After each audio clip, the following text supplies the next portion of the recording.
We all know that the original Game Boy didn't exactly have a great display. With no backlight, lots of ghosting, and if you weren't sitting under a lamp, you were basically guessing. That led to our wave of aftermarket accessories designed to make it playable in less than ideal lighting. And this is one of them, my original Light Magic.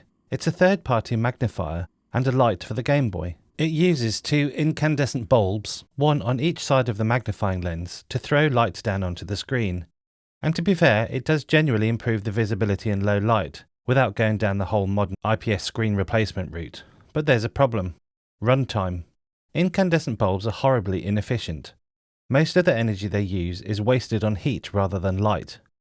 Now these don't get especially hot, but they're still chewing through power for no good reason. The Game Boy already needs 4 AA batteries, and this thing takes another 2. Batteries aren't cheap, so we want to make every milliamp count and get the most runtime possible.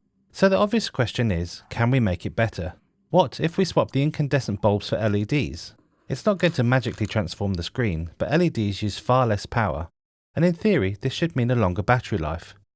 So today I'm going to do a bulb swap to see if it makes any real world difference. I won't be running any lab grade endurance tests, as I don't play it long enough to justify sacrificing a pile of batteries, but I'll give you my honest take after the conversion, and let's see if this is actually a worthwhile upgrade, or just a fun experiment. Now with any of my projects they start off rather simply, and this one was no exception. My understanding of electronics is based on high school classes from over 30 years ago. What I thought should be a quite easy swap quickly spiraled out of control. My logic is thus. The two bulbs already in use are powered by two AA batteries. Each battery is 1.5 volts and combined that's 3 volts. So I should be able to just swap these LEDs over, shouldn't I? Well, it would appear not. And as I've learned, different LED bulbs have very different power requirements, and white have some of the highest. But that's okay, the bulbs I initially bought, turned out to give off blue light, but that's a story for another day, had a rating of between 1.8 volts and 3, well within the voltage range of the batteries. But when I tried setting up a rudimentary circuit, the bulbs would hardly light up.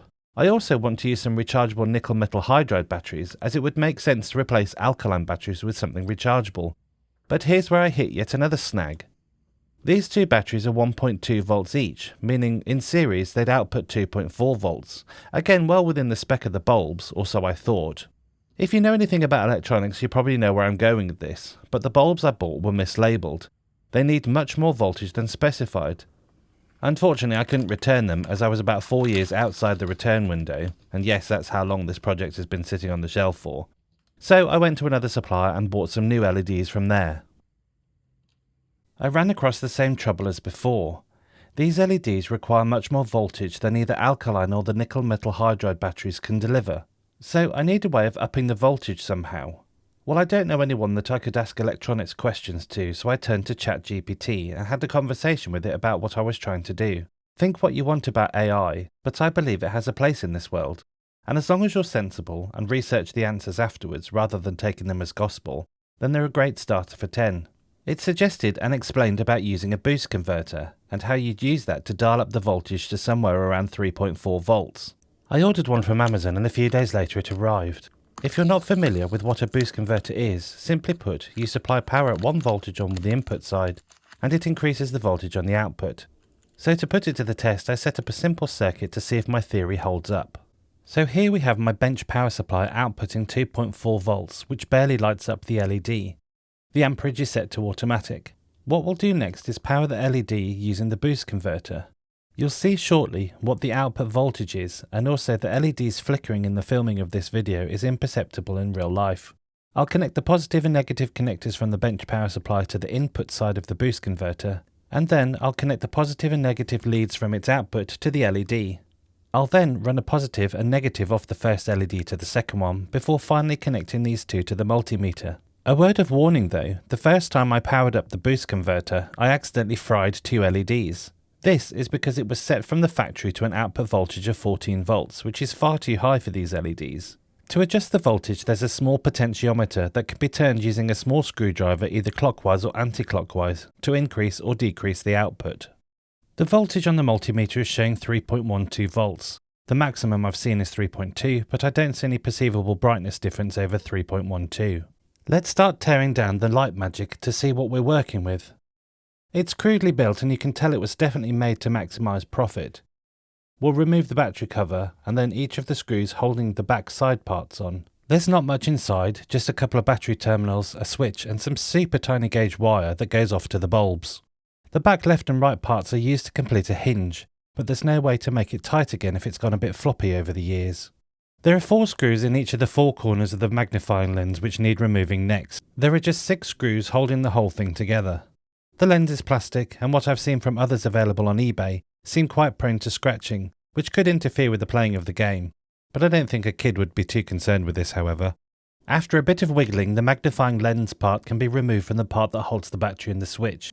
This makes it easy to lie flat on a table to be worked on, and it gives us a look at the insides.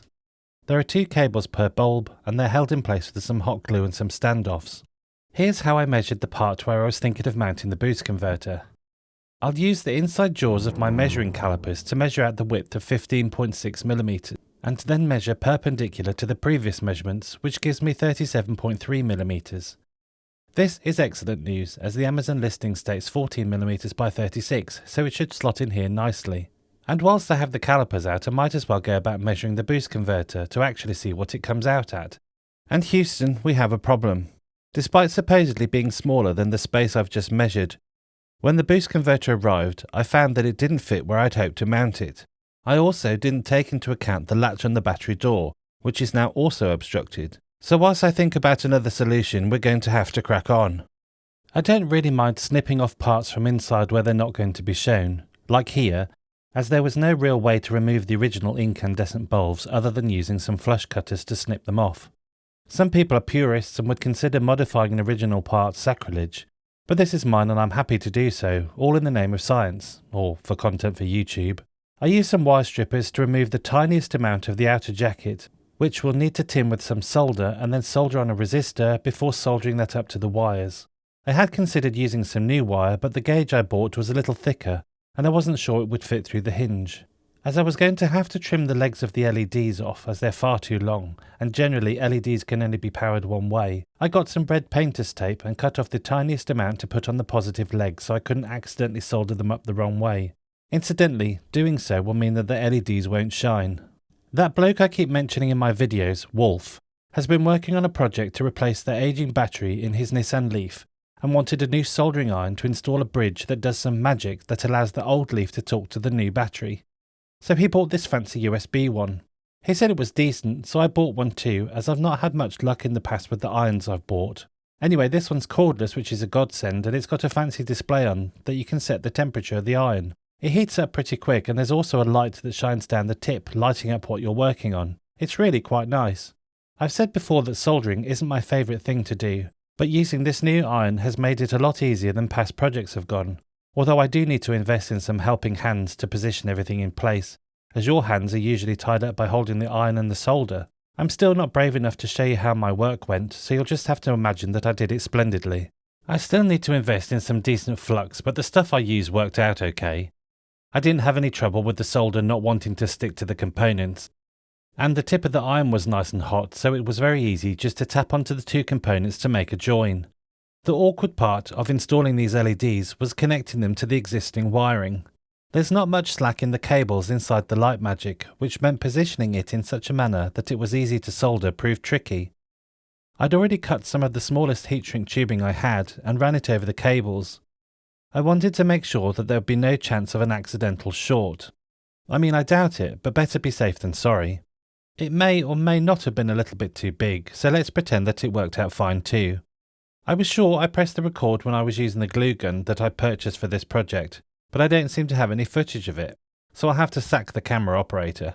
I should also sack myself too, as I already had a glue gun that I'd searched for a good hour in the shed before giving up and buying this one, only to stumble across the original one while sorting out some rubbish. Thanks, universe. I had to use the flush cutters again to trim off some standoffs that held the original cabling in place, but as my wires are now a little thicker, these would have prevented me from putting the top back on. There are also some standoffs that the cabling can be routed around so they don't accidentally pinch when screwing the 2 halves back together. Using the flat end of my spudger made quick work of seating these cables. When I mentioned to Hugh from Handheld Computing what my latest project was on, He suggested that I use a lithium cell along with a charging circuit, which I briefly considered. What put me off the idea was the size of the charging module. It would have fit even less well than the module that I'd bought, as it's considerably larger. And if I could have found room to install it, I might have ended up having to drill a hole out for the USB connector. And I'm not terribly keen on drilling holes in it, as I want to keep it looking factory and avoid hacking up the case. Once the new LEDs are installed, that's as far as the modifications go to the lens part, so we can button it back up using the 4 screws that we removed earlier. It's at this point that we can test the LEDs. Using alkaline batteries, they're plenty bright enough, but I want to use rechargeables. Should we venture on? Of course we should. In for a penny, in for a pound. I've been staring at the battery compartment for a while, trying to work out what to do, and one thing I know for sure is I'm not cutting it up.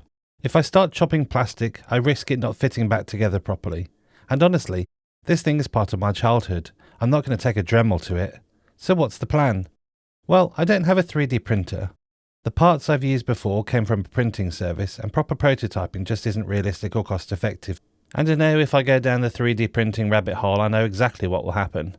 I'll justify buying one, then upgrading it and upgrading it again. No thanks. I also don't have the patience like some people have. Matt, I'm looking at you.